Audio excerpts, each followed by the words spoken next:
Ya, baru saja terjadi aksi unjuk rasa dari suku-suku Simalungun, dan di tempat ini juga ada satu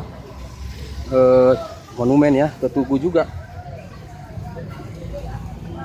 Ini Tugu Raja Sangnawalu, Raja Siantar yang ke-14 yang menjabat pada periode tahun 1857 sampai 1914. Ya, ini sifat-sifat daripada Raja Sangnawalu: pengasih, pelayan, jujur, berani, bertanggung jawab, teguh pendirian, saling menghormati dan membangun.